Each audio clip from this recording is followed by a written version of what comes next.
né, e quem usar 10 tudo bem, 15 ou 20, para o secretário nacional de organização da CUT, que aqui representa o presidente Wagner Freitas de Moraes, o líder sindical Jaci Afonso. Bom dia, senador Paulo Paim.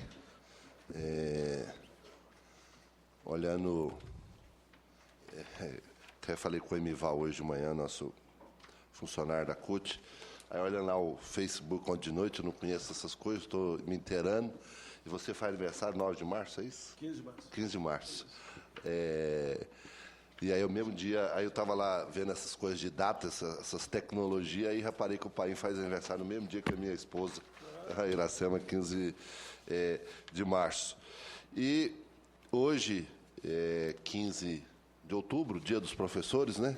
E das professoras, queria parabenizar aí todas as professoras e os professores. Dá uma salva de palmas para os professores de todo o Brasil aí, professoras.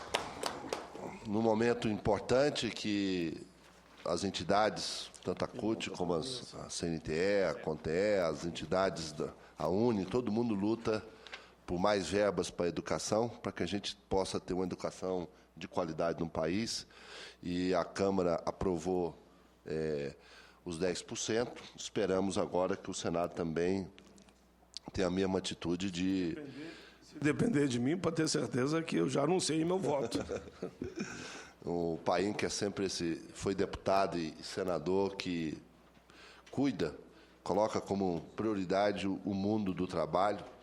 Ele que foi metalúrgico, lá presidente do Sindicato Metalúrgico de Canoas, e que é da base lá da Federação dos Metalúrgicos. O Jairo e discípulo do Jairo. Naquela época o Jairo fazia oposição em Porto Alegre, me lembro, mas estava lá em Canoas ajudando a me eleger, na primeira disputa que eu tive. No início do ano, Paim, eu visitei o deputado Fortunati, e lembrando que você era o presidente da Central Estadual dos Trabalhadores e ele era o tesoureiro lá. Antes de fundar a Central Única dos Trabalhadores, já tinha sido fundado a Central Estadual dos Trabalhadores, lá no Rio Grande do Sul. Eu acho que o importante, Paim, primeiro, esse estilo de trabalho que o senador tem, de que os temas que estão aqui no Congresso chamam as entidades a se pronunciarem, a debater. Eu acho extremamente importante essa prática, para que a gente possa ouvir aqui o conjunto do movimento sindical, o governo e os representantes da sociedade. É importante que o Ministério do Trabalho esteja aqui, até porque nós queremos recuperar o papel do Ministério do Trabalho. Eu, no início do ano, também tinha uma matéria sobre o papel do Ministério do Trabalho, e eu falava que o governo Fernando Henrique Cardoso esvaziou completamente o papel do Ministério do Trabalho, e o governo Lula e Dilma não deu a importância necessária que eu acho que deve ser dado ao Ministério do Trabalho. O número de funcionários, né, no governo Fernando Henrique Cardoso foi terceirizado, né, programas de demissões voluntárias, diminuição do papel do Estado, levou a um conjunto de terceirização no Ministério, aonde, por ação dos sindicatos, da Condicef e da CNTS, foi feito um TAC para fazer concurso público para os funcionários do Ministério do Trabalho. O número não foi correspondente ao mesmo número de funcionários terceirizados e a tabela salarial dos funcionários do Ministério do Trabalho é a mais baixa que tem na esplanada dos ministérios. Então, portanto, é uma dificuldade você manter os funcionários no Ministério do Trabalho, de ter uma cultura. O papel das superintendências estaduais é muito difícil. Quem visita as antigas DRTs dos estados vê as dificuldades. Nós queremos ter, olhando aqui para o nosso líder da Confederação dos Aposentados, a gente quer olhar para uma DRT, para uma SERET, da mesma forma que a gente olha para uma agência do INSS. A mesma prioridade que o governo deu corretamente, os ministros que passaram pela Previdência do governo Lula, dê um atendimento, um olhar para o Ministério do Trabalho, da mesma forma da Previdência. Portanto, o Ministério do Trabalho, nós instalamos agora, recentemente, um Conselho de Relações do Trabalho, que, por muita dificuldade, está começando a funcionar. É um conselho consultivo, né, no Ministério do Trabalho. O desejo nosso, a vontade nossa, a reivindicação da CUT é que tenha um Conselho de Relações do Trabalho no Brasil, em que participam os outros ministérios, que participa o governo, e não só um conselho do Ministério do Trabalho, um conselho deliberativo, assim como você tem o Conselho da Previdência, você tem um Conselho do Trabalho, que você pudesse discutir os assuntos do mundo do trabalho. Nós tivemos agora, nessas questões que você está colocando aqui, de legislações que prejudicam a classe trabalhadora, nós tivemos um conjunto de conferências estaduais do trabalho decente, uma iniciativa do OIT, bancada pelo governo federal, lançada pelo governo Lula ainda no seu mandato. Nós não tivemos, por exemplo, a participação no meio, nunca vi isso, parecia congresso da CUT, lá umas disputas mais acirradas, mas os empresários abandonaram a Conferência do Trabalho Decente no meio do trabalho, ou seja, o setor empresarial não reconhece nas relações do mundo do trabalho uma modernidade necessária. A modernidade que eles colocam é a da demissão, é a da rotatividade. Então, sobre a questão do conteúdo, a CUT sempre teve uma posição, desde a sua fundação, e vem reafirmando essa posição, de aprovação da Convenção 87 do OIT, da liberdade e autonomia sindical. Então, portanto, caberia ao sindicato, às entidades de trabalhadores, definir os seus estatutos. Ocorre que, na Constituinte de 88, do qual você teve uma participação extraordinária, se aprovou uma meia liberdade de autonomia sindical. Então, portanto, você estabeleceu a liberdade para os estatutos das entidades, mas manteve o corpo do ponto de vista da estrutura sindical brasileira. Então, portanto, os estatutos hoje dos sindicatos não são, em alguns casos, não são estatutos democráticos. Você tem 3 dias para registrar a chapa, você tem uma quantidade de critérios que você inviabiliza um processo de eleição democrática, você não assegura a participação de mesários na eleição, você não assegura o direito a fiscal. Coisas essas que, durante a ditadura, era possível. E eu lembro, Paim, que em 87 nós tivemos uma reunião no Ministério do Trabalho para discutir a eleição dos metalúrgicos de São Paulo, e, se não me engano, naquela época vigia a portaria 3.150, estava você, o Guxiquem, o Olívio Dutra e o Lúcio Belantani, e que era um dos líderes da chapa de oposição, para assegurar os processos. Portanto, aqui não tinha Constituinte ainda de 88, em que você exigia a participação democrática no processo eleitoral. O Torres, que foi bancário, que hoje está aposentado... Não está, não, desculpe. O Torres, que está hoje aqui representando a UGT, e que era aqui de Goiás, que é de Goiás, eu lembro que na eleição do Sindicato dos Bancários, em 1980,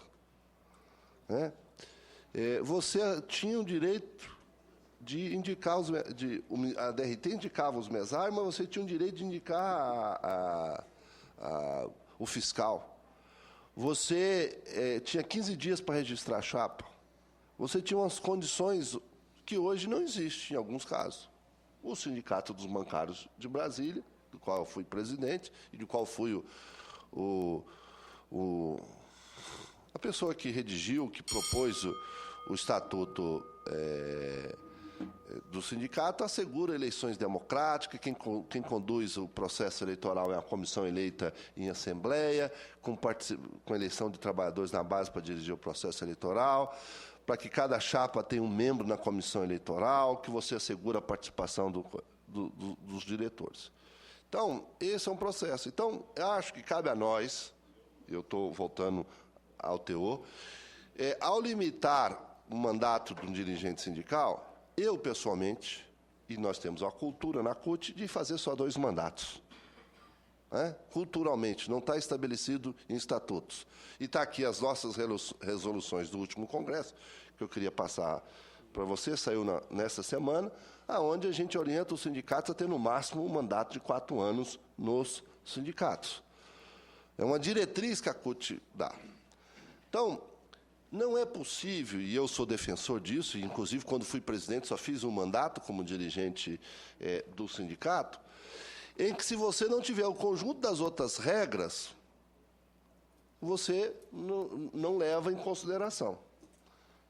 Então, se eu não tiver a demissão aprovada a Convenção 158, que foi ratificada pelo Brasil e que foi desratificada pelo FHC, uma das primeiras coisas que o FHC fez foi desratificar a Convenção 158, que assegura a demissão imotivada, que tem até um ADIM da CUT, através da CONTAG, no Supremo, tratando que nós achamos que foi ilegal, inconstitucional, aquela desratificação por parte do governo Fernando Henrique Cardoso. Se você não assegura em que o trabalhador ou a trabalhadora, ao encerrar o seu mandato sindical, ele retorna à empresa, né, e continue a sua vida laboral permanente, não. A primeira coisa que o empresário faz é demitir o dirigente sindical.